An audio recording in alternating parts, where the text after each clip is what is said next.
राम राम सा, राधे राधे। जब भी हम कोई व्रत और उपवास रखते हैं और उसकी कहानी सुनते हैं, उसके पश्चात हमें विनायक बाबा की कहानी सुननी होती है। मैं आपको आज विनायक बाबा की एक कहानी सुनाती हूँ। एक बार एक बुढ़िया माई थी और वो हर रोज गणेश बाबा के मंदिर जाती थी। एक दिन वो गणेश बाबा के मंदिर जा रही थी कि उसके पीछे एक मरखना बैल पीछे पड़ जाता है। और गणेश बाबा के मंदिर के सामने जो गली थी वो बहुत पतली थी, सकरी थी। बुढ़िया माई दौड़ते हुए उस गली में से बाबा गणेश के मंदिर में पहुंचती है और वहां उसको एक फल मिलता है। उस फल को लेकर बुढ़िया माई घर आ जाती है और उसे पूजा के आले में रख देती है। अगले दिन देखती है कि उस फल का एक लड़का बन जाता है और वो लड़का धीरे धीरे बढ़ने लगता है, बड़ा होने लगता है।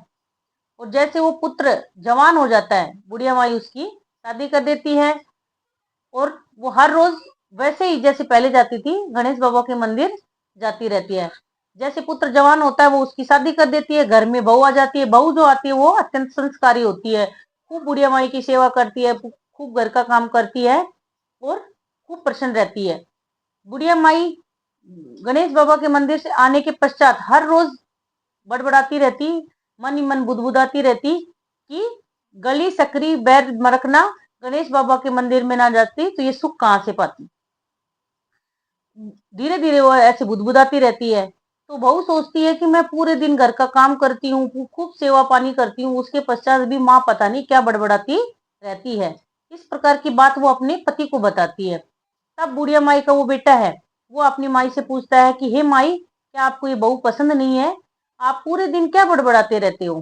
तब बुढ़िया माई बताती है कि हे बेटा, मुझे बहू अत्यंत पसंद है। बहू खूब संस्कारी है और मुझे बहुत अच्छी लगती है।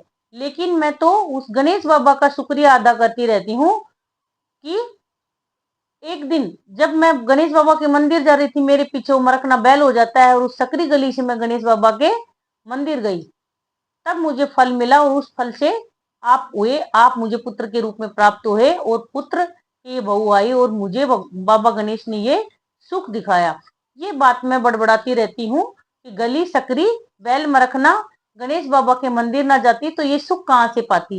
ये बात बेटा मैं गणेश बाबा को शुक्रिया अदा करने के लिए पूरे दिन दोहराती रहती हूँ।